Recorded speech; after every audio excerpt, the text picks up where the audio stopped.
Most investors follow trends. Very few develop edge. This show focuses on something different: how serious operators build durable wealth in overlooked niches, starting with mobile home parks.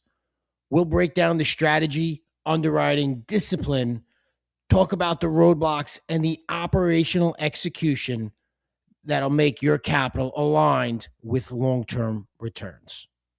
This isn't about chasing deals. It's about thinking like an allocator and executing like an operator. This is the Mobile Home Park Exchange. Welcome back to the Mobile Home Park Exchange Podcast. Frank Rizzo here with you. And today we have a guest who's going to share a story that I think it's important to hear when you're looking to get into the mobile home park space, or really if you're looking to invest, because the story of Miles Noland, and we've spoken with his partner Ryan previously, it's a really fascinating journey about growing and scaling a business in the manufactured housing space, and all the challenges, pitfalls, and learning that happens along the way to come out on the other side to be a seasoned pro. And Miles is going to be able to share a lot of that journey today, and I'm really excited to have him on. Hey, Miles, how are you doing today? Oh, I'm doing great. Thanks for having me. Well, I appreciate you coming on here, and I know we've spoken with your partner previously, and the interesting thing about where you guys are now and how you guys started, but really what I think is a real interesting fact about you guys. I mean, immediately you guys scaled to like 1,000 units in a very rapid fashion. I remember you guys bought like 8 RV parks and mobile home parks in a very, very short order. I'm going to dive right into that, because what was that like, going from, where you were to all of a sudden, boom, here's 1,000 lots I'm adding onto the portfolio? Yeah, and I can kind of start, from the very beginning if you want, and and you can interrupt me. But yeah, I mean, I had originally, I kind of figured out I was an entrepreneur, probably around 28 years old. I'm 43 now, and I never knew because my parents had jobs and I didn't know anything about being an entrepreneur. And so I went and started a fitness business and dove into learning sales and read all the books and did all these things, and it was successful for a few years, and then it just tanked from different market factors. And I was able to latch on coaching fitness business owners with this group, and that didn't go well. And then a year and a half later, I got a 1.5-year-old, and I get laid off, and I'm like scared to death. And my wife had all these health problems, so she couldn't work. And I'm like, man, I never want to have just one stream of income ever again. And so like immediately I needed money. So I had to find a job. And fortunately, after a couple months, I was able to find a job in medical sales. But I still, that's when I started the journey of studying real estate, right around 2016. And I didn't know a thing. I'd only owned a personal home. I'd never, had anything involving, renting to anyone. And so I read a ton of books. I was, I'd wake up at 5:30 a.m. on a Saturday and go to Panera Bread, and in the limited time I had, being busy with my job and family and study. And still nothing was happening. I bought some like really expensive programs, multiple programs. I put like $20,000 into building a list. And finally I just, started making the time to cold call. And I hated doing it, even though I was in sales, because I was used to doing in-person stuff rather than on the phone.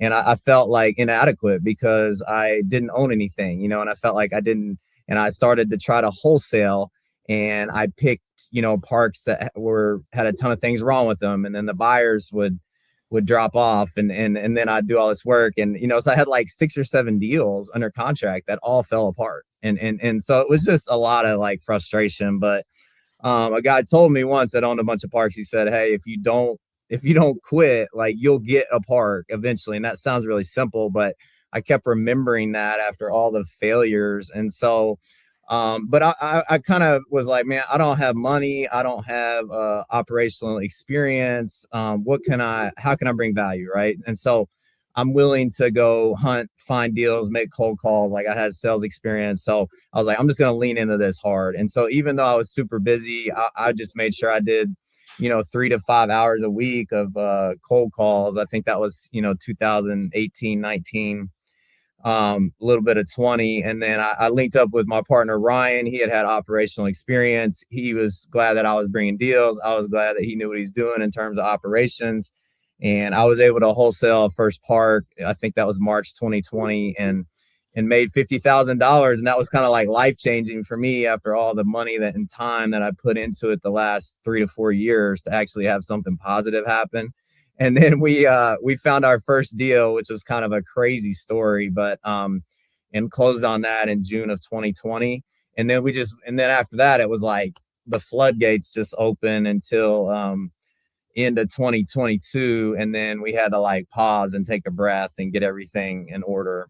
So it's funny you mentioned a couple of things along that way and in that journey, and the thing about being a business owner, and a lot of people, and I think one of the myths that people have is, all right, I'm going to be investing in real estate, or I'm going to invest in a mobile home park, and it's passive income. And the reality is, you're buying a business that has, and the business is the dirt that's attached to it, and whether it's a business, it has a building or structures or whatever the case is. It's not a passive investment by any stretch of the imagination. It is a business, and having that experience before as a business owner, entrepreneur, do you think that made you look at this a little bit differently than, say, the boot camp version of, okay, this is a passive investment? Was that something that was in your thought process at the time? yeah. And I mean, actually, my wife had a business and we shut that down about 6 months ago in like an unrelated space. So I mean, I think what like an active business outside of non-real estate is very difficult, because there's constantly, people problems and all these issues, and it kind of forces you to get good at like a wide range of things, whether it's like, especially when you're small, I mean, you have to do a little bit of everything, whether it's like, keeping the books or selling people into the program, or the actual delivery of the service or the product, the operational piece, the communication with the customers. Like, you got to do everything. You got to hire, you got to fire. And so I think like coming into it, I kind of knew, but even me, you hear those words online, and like, and that's, I constantly have to remind myself now with ADHD, like not to get distracted, because online you hear people say turnkey and passive, and I just like, man, that whoever says that doesn't understand. Yes, if you're an LP, but no, if you're a GP. So then, but I think unfortunately that gives some people unrealistic expectations when they're trying to get into the space, and they don't realize how, no matter what you're going to do, it's going to be 10 times harder than anything is depicted online. But yeah, I do think like there's a lot of those skills that especially like managing and setting like KPIs and weekly accountability with your managers, and setting deadlines, and following up, holding people accountable, like all those things like definitely translate to running a mobile home park business. So. And I think one of the things that gets lost when people look at real estate, when you talk to them about it, real estate is not about bricks and sticks. Real estate is the ultimate people's business. It is all about how you're managing, communicating with the people, whether they're on the ground in your residence or your on-site team. And to your point, making sure that they're hitting their KPI and that everybody's pointing in the same direction. And it's so critical that if you just look at it from a brick and stick point of view, like, all right, I've got this asset and here's what it should do, I think you're missing what real estate is really about. But and here's where I think the story is extremely interesting, because you go from, hey, we've wholesaled the deal to a 1,000 lots, right? Or just about. I mean, in rapid succession. So at that point, I mean, were you looking at it as, hey, I've got this portfolio that I've got to manage, or hey, I've got this company that I need to build and manage? Like, where did you fall in line on that? Yeah, and honestly, it was just such a whirlwind that it wasn't perfect. But I think like all the work for the 3 years had kind of culminated at this point, and then it just kind of shot, so it was like nothing, nothing, nothing, and then all of a sudden like things lined up, and it was just like you had so many, and it was just like rinse and repeat. But yeah, it was very challenging because like at the same time, and I remember one time, I think it was like mid-March to first week of April 2022, and we closed on I think it was 2 RV parks and 2 mobile home parks in a 2 week span, and they're probably like over 400 total pads, and it was just total chaos. And so like after about 300, I felt like, like 200 to 300 pads, like Ryan and I could kind of do everything ourselves. And so in the midst of all that, like once we got past that, we it was like, all right, now we got to totally shift roles, because now we have to like bring on people and train them and put in processes and systems. And so it didn't happen overnight, and it was legitimately like a 12 to 18 months worth of pain. Really, it just wasn't very fun, to be honest. So like, I mean, because it was like, because we knew once we closed that last one, we're like, we got to get organized, we got to build out like a business rather than like just Ryan and I. And so like the next 12 months, I mean, I'll be honest, like we dropped the ball on some stuff. I mean, just in that process. But after that, I mean, like now, I mean, we bought a 70 pad park in December. We got 100 pad park under contract like right now. So I mean, we could take on another 4 or 5 parks and be fine, like with our current like people and processes. But yeah, it was extremely painful, and but it was, in the long run, it was good. We had to go through that because it set us up to be able to work through other people. And obviously there's always problems. You're still always trying to make things better, but like now you can actually do a better job because you're focused on less things, and you can delegate and assign people and really, yeah, turn it into a business rather than just like 2 guys doing stuff. So I I relate to that so much, because in Eric and my story, when you're at your first, and I think you hit the nail right on the head, that first 300 units, there's so much that you could do. Like we were taking the inquiry calls when somebody wanted to rent space. We were directly, handling each manager. We knew exactly what was happening or could be intimately involved in each one of those, what was happening on the ground. And so the necessity, right, because the capability is there, right, and you had the capacity at that number to take on multiple roles, was fine. And so I think to be an entrepreneur, you always feel like I could make things work. So if something happens and I have to call an audible, like you're able to do that. The challenge is when you get past that line, and we felt that same pain, Miles, at 300, right? I think that there's the turning point where all of a sudden now you're saying, I can't, my shoulders are only so wide. I can only carry so much. So what do I delegate? And do I have a process for that? Because, at one point it was, all right, well, Eric and I, me and him worked well together because we knew what the outcome was. And I didn't worry about how he did it. I knew he would get it done. But when you start bringing other people into the mix, they might not have that same capability nor capacity, right? Because they might not be as vested. So they're just doing a job, right? And if you're not clearly defined in process and where that roadblock is and where you're handing things off, you could have challenges, right, along the way. And that's something that just, that has to evolve over time as your company evolves, right?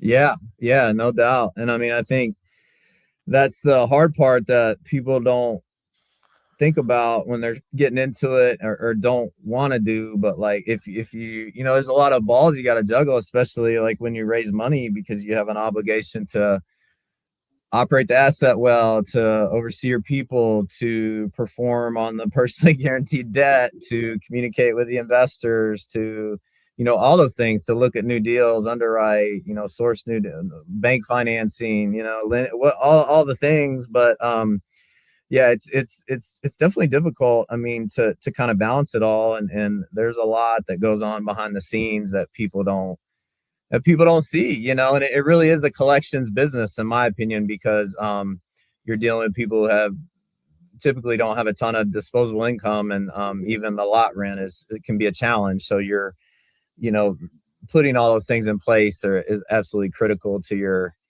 success. And as we've seen, I mean, even us, it's been challenging because we bought a bunch of stuff in a low interest environment, and now like we're hitting 4 or 5 years in a lot of these things, and the interest rates are up here. So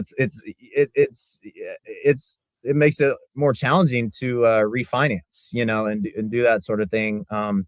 So that's kind of like the challenge we're at now, and so it's interesting. I think a timing is a lot. Obviously, anybody that bought anything in 2012 or 15, like they did really really well typically. So, yeah. So So here's an interesting part, and what one of the things that um, I want to kind of dive into, and because this business, there's a lot of different verticals inside of this business, right? And there's a lot of different core competencies that are required to be successful in this business. And you have a partner, obviously I have a partner that we've worked with, and you know, from your story, you went through this period of this rapid growth where now there's some friction in the business. And you mentioned that there were some pain points to that 12 and 18 months.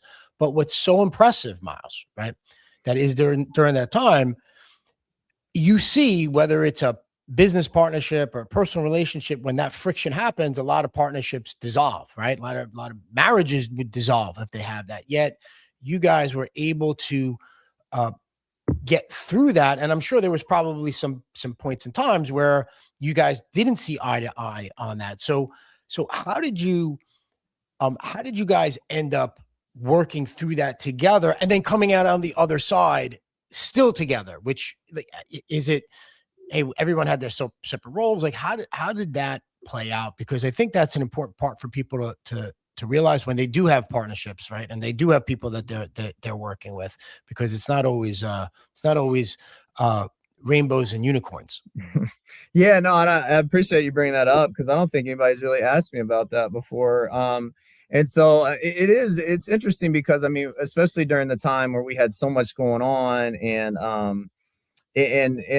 I'm very like, like type A, like urgency, like, and I get on people's nerves sometimes, to be honest. So, and then Ryan's kind of more like laid back and thinks about things a little bit better. And sometimes I'll rush to make a decision and make a bad decision. He's kind of the opposite. So I think with that, like, I think just like ethically, like morally, like the decisions that you make, I think that's kind of like what's kept us like together, because like I know he's going to do the right thing. Like he's not going to cut corners, or like if he makes a mistake, he'll own up to it. Like if I make a mistake, I'll own up to, like, I'll try to do the right thing. And so like just that knowledge, like deeper knowledge, like we trust each other, because like even when things are going bad, like we both know that like we're trying, right? Even though we make mistakes, we're both gonna do the right thing and not try to cheat people, or take shortcuts, or blame other people, and things like that. So I think that's kind of really helped us, like, and kind of get to the other side of that. And like he has a different skill set than me, and I understand that he can't do what I do, I can't do what he does. So like we both have our different lanes, like based on our personalities. And like, and we're honest with each other. Like, I mean, sometimes, and he takes it and then I'll take it, so I think that's kind of helped us to kind of, get through everything, despite, we both have imperfections.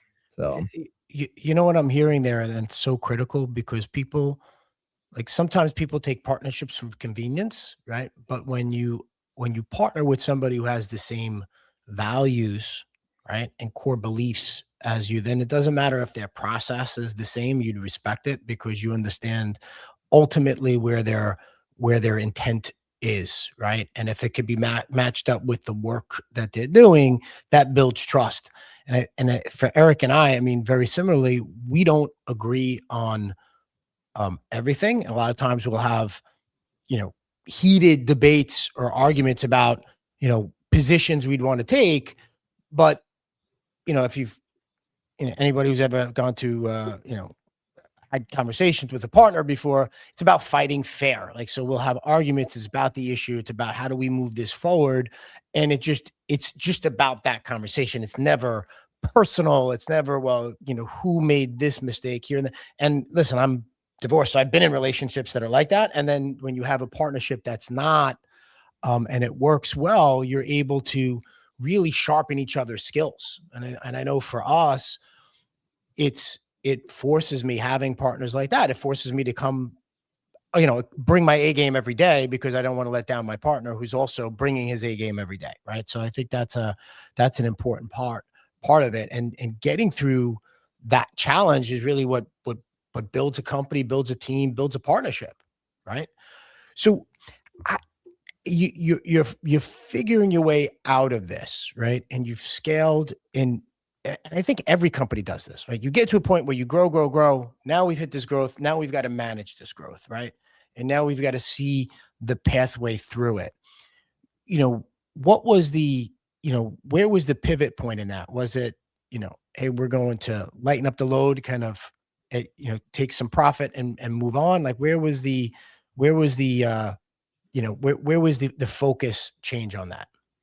Yeah, and I think people see a pad count and it's kind of glamorized, but I would I would actually push that back on that a little bit, because just to hopefully help some people that are starting their journey, because we looked up, and I mean, we weren't bringing a lot of money to the table. We bought so fast, so quickly, that, and we really were focused on acquisitions and operations, but we really didn't have a good, I mean, we were able to take some smaller deals down on our own and with our, JVs, and we did some smaller syndications. But once we did some bigger deals, a lot of times we would have to partner with capital raisers to get, bring in that money. And so that obviously takes a cut out of the GP. And so what it did, when we're kind of looking back, we're like, we're on all these personal guarantees. Like, we have a ton of risk here. And then if you look, like, and obviously we're doing all the work, operations, and anybody knows, like, yes, you have management fees to keep the lights on and pay your employees, but there's not much profit like in management fees. You're basically just trying to pay your costs, It's cost recovery, and it's Mhm. defining the process, so the product is what you want it to be, right? So anybody who's in the management side of it, it's not a profit center if you're an operator that's also offering that management. Right, exactly. And so, and then we look back, and then our percentage of the deal that we own is fairly small when you're looking at like the level of like risk and work and time. And so, and then now when we bought like in a lower interest rate environment, we're kind of reevaluating things. But we look back too, and we did get a little bit distracted, to be honest. So I saw some opportunity in RV parks at the time. So, and I'm making calls, and so we bought a number of RV parks. And so I'm trying to think, I think we bought around 7 total. We've sold a couple, and probably around, I don't know, 600, 700 pads of those. But what we found, and we have a couple of small self-storage facilities, but what we found, a lot of those are just so highly dependent. The storage is like very market dependent. And so like there's not a lot to it, but there's a huge demand a couple of years post COVID, and then demand has sharply gone down. And RV has kind of trended that way too. So it's like, and now there's just not as much demand. And so location has become ever more important. And you're so dependent on your manager. So like, if there's a lot more amenities that the customer expects, they're doing their RV for fun. It's mostly monthly or seasonal. That's not their main home. So, typically. So it's not as much of a need as like mobile home parks. Same thing with storage. So it's like they can always pull out and leave. Where manufactured housing, that's a need. Like they have to live there. They need that. They need to pay that rent. So what we've seen, like the RVs, some have been good, but some have been bad, right? And so it's very highly dependent on how good your manager is, which is a scary place to be when they're a lower wage type of employee. And so like, but every single one of our mobile home parks have done well. And so like, that's why moving forward, we're just 100% focused. Like we're not buying any more RV or storage. We're 100% focused on manufactured housing. And so that was kind of a learning lesson. Like if I could turn back the clock, I would have never bought any of the storage or RV, but here we are. So we're kind of gradually selling off like the RV and the storage.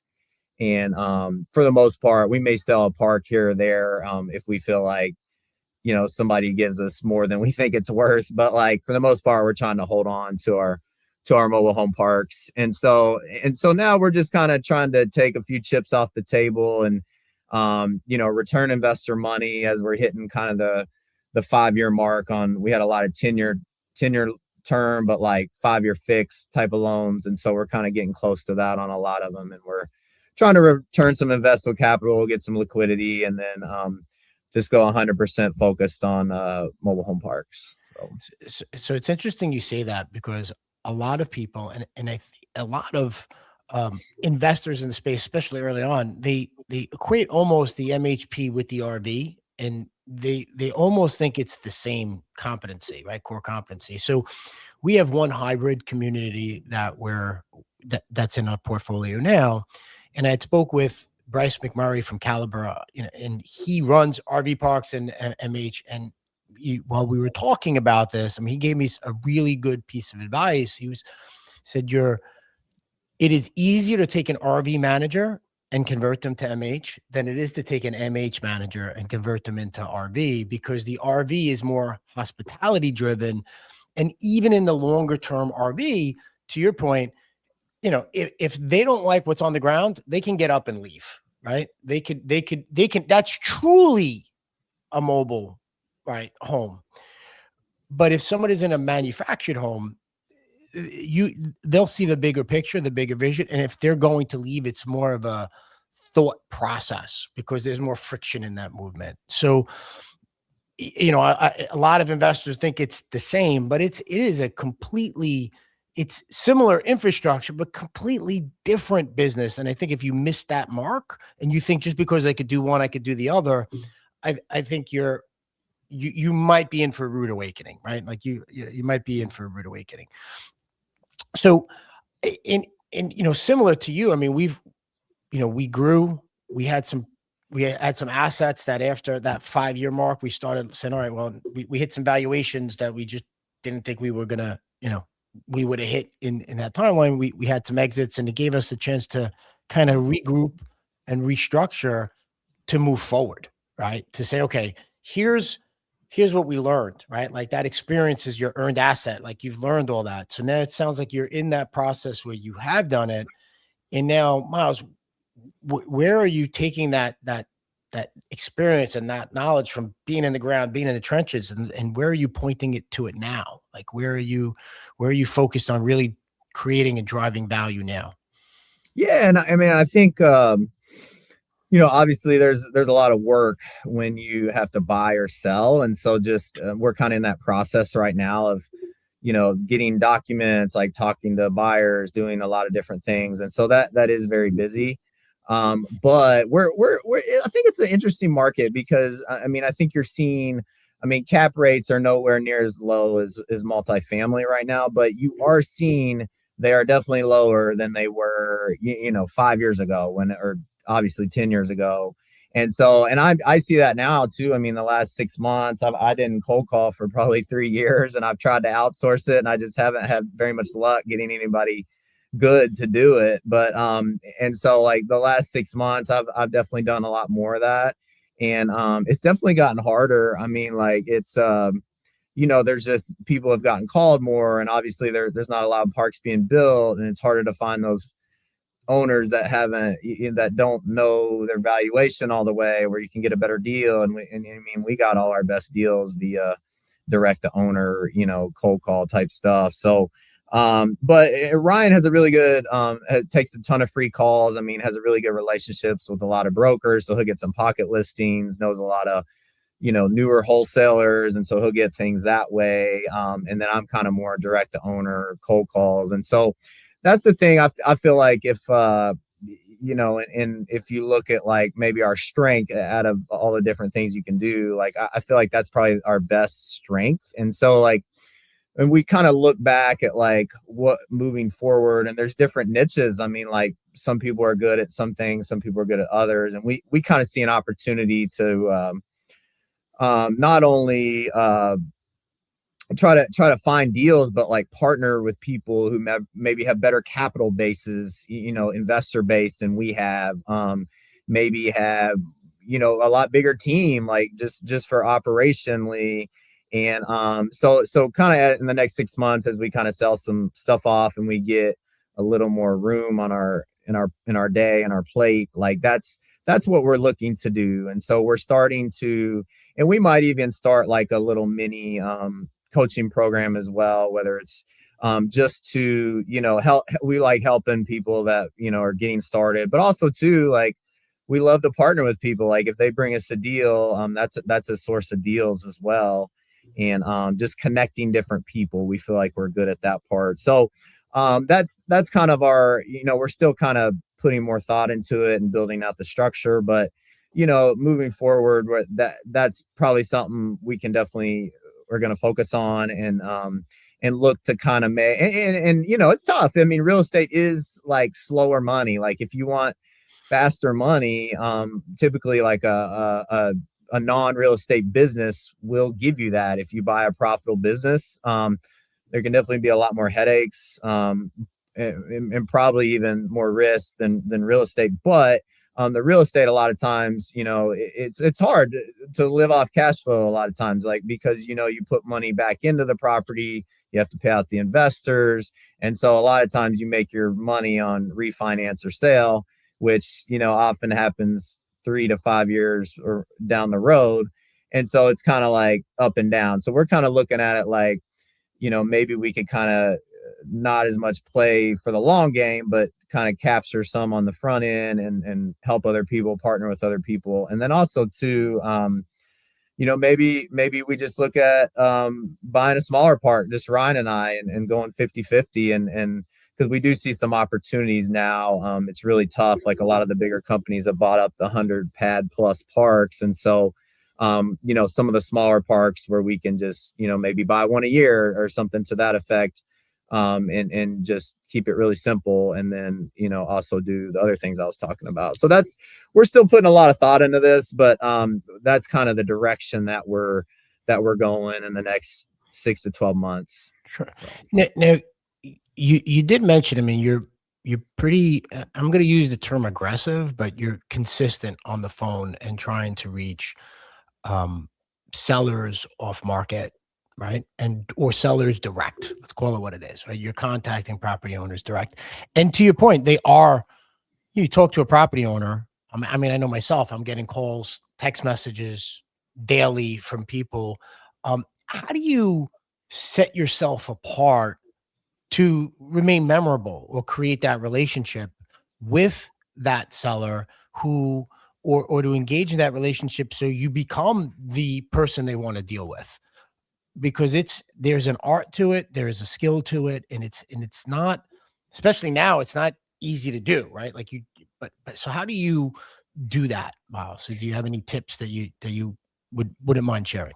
Yeah. I mean, I think it is difficult because when you call, and I can be better at it. I mean, I was even looking at my follow-ups today. I'm going to make some calls and I'm like, man, I haven't talked to these people in 5 months. Like I got to do a better job. So a lot of it too, like I think it helps to have a geographical area. So if you're trying to call 20 different states, you're not going to do a good job of following up because you're just too you're too spread thin, right? So we bought primarily, and I live in the Cincinnati area, but we bought primarily like around a 4 to 5 hour radius or less, like from Cincinnati, like south, north, east, west. And so Ohio, West Virginia, Kentucky, Tennessee, primarily. So what I try to do is, the first time on the phone, it's difficult. I just try to come with a lot of energy and be positive. Hey, how are you? And they're confused, like, who are you? So, and then I'll say, what's going on? Tell me about your park. And then what do and some people are mean, right? But, other people will tell you, and I'll tell them I own some parks in the area, and that always helps, if you own something an hour nearby or whatever. And then when I'm in that area, a lot of times, I'll travel some, but like I definitely, I think the face to face is a big deal. So, anytime you can get, hey, I was driving through if I'm in an area, I'll kind of look up like a few parks that I might want to target, and I'll call those people. And a lot of times they don't answer, but if I do get somebody on the phone, like, and I'm in that area, I'll say, hey, I was just driving through. Are you around today? And sometimes I'll get to meet him, right? And it may be 5 minutes, it may be 30. Somebody said, well, we thought about selling a little bit, but then I always set up a meeting with them then. And like, I'll make an excuse to be in their area. I'll sit down with them. And a lot of times it's, hey, I'm not ready yet, but maybe in a couple years. And then I make sure I kind of put it in my calendar to follow up, to call, to even write like handwritten notes. Hey, great to meet you. All those sort of things. And then over time, it's really the number of touches, right? If you call somebody once or twice, like, it's hard to create that relationship. But if you're consistent with your follow-up, which is the hard part because everybody gets busy, and I try to get a face-to-face meeting so that, deal may not happen for a couple years, but if I keep following up, like, most times, like, if they have some inkling of selling, they'll say, I want to sell, I don't want to sell. But maybe it's a year later, year and a half later, they kind of get to that point. I want to be front of mind. I want to be the first person they contact. And it doesn't always happen that way, and I don't always follow up the best, but like, that's how you really, I think, you get deals. I mean, you have to kind of play the long game and focus on like finding out about them as a person, their likes, interests, like their life, and just do a good job and keep showing up. So like, if I've seen them once or twice in person, talked to them on the phone 8 times, and they like me, that's how you get a deal. So it's hard. I mean, it's a lot of work, but like, I think in this environment, you can find some of those better deals, but you kind of have to play the long game. So. I think you said something there really key. It's in the long game, but a lot of this business is still very relationship driven, especially with the legacy owners. So, for us, I mean, I think we take a holistic approach. So we're not just, hey, we're only going to find situations off market. I mean, we've gotten some really good opportunities brought to us from brokers. But when we do get into a market, right? So it's not like we're chasing deals, but we want to be in a certain market. Once we're there and we've got a foothold there, and if we like that market, we start that relationship building with other community owners, and that relationship building helps us get maybe some opportunities that are off market at that point. So maybe the first entry into a market might be from a broker, but it's the second and the third deal in that market that creates that you find, because now I could build a relationship. My conversation is different. I'm not calling them up asking them, hey, do you want to sell? It's more of, I'm in the area. If there's something I could do to help you, I'd love to be a resource. And let me let you know what's going on. Maybe, maybe I've got, you get somebody who's leaving our community going there. If you need a reference, we'll let you know. Like, having that relationship is so important. And I think when the difference in this asset class than say multifamily or self-storage or industrial commercial, a lot of times the owner actually lives in that town, and their reputation is tied with that community. And I've had a number of sellers that before they sold to us actually checked other communities we owned nearby to make sure that it was going to be run right. Because if they still showed up at the restaurant, people would be like, hey, you sold that place really turned to, really went downhill. Like, they were still tied to it in some way. or felt like their reputation was tied to it with some way. So that became important for them as well. So building that relationship, taking that time, figuring out what their pain points are, so critical to being successful in doing that. But and I think that could be a differentiator. That's where I think where people kind of outsource that to AI or to overseas, I think that misses the mark because then it becomes very transactional.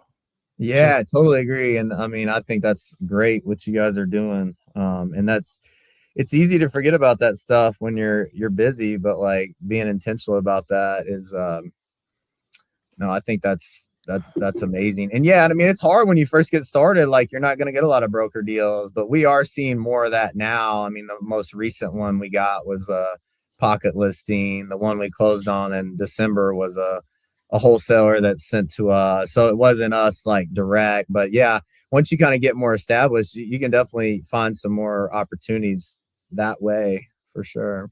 So so so I'm gonna ask you a personal question if that's okay. Right. So I know you do a podcast yourself, right? And you mentioned that I seen a post where you talked about this being more of a video journal for you. Describe a little bit about what you meant by that and what and talk a little bit about your podcast because and what you're just how you're talking about your journey along the way there. yeah.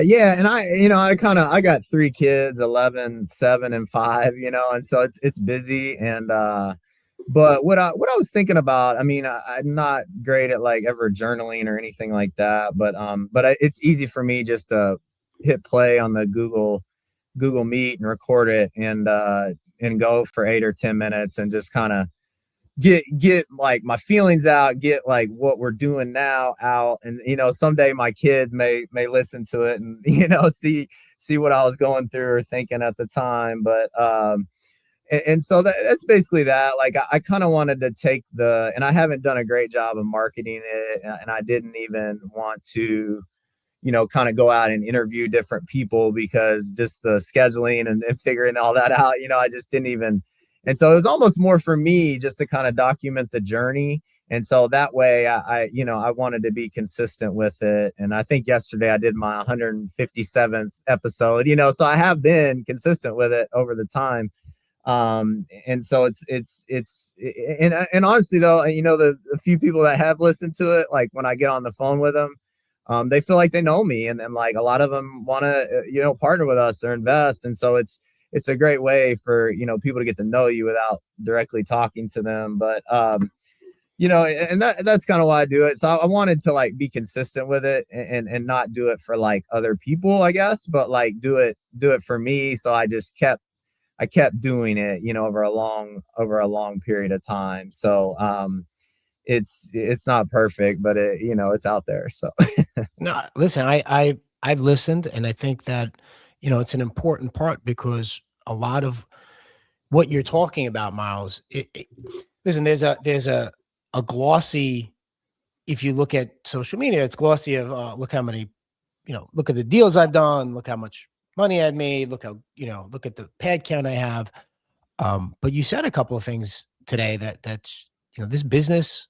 And it's the truth. This business is a business, and anybody who's in business knows that businesses are hard. There's ups and downs. It's not, you're not always in a straight line. And there's that experience, there's that learned experiences, that earned asset that you end up taking with you and you bring to your next opportunity.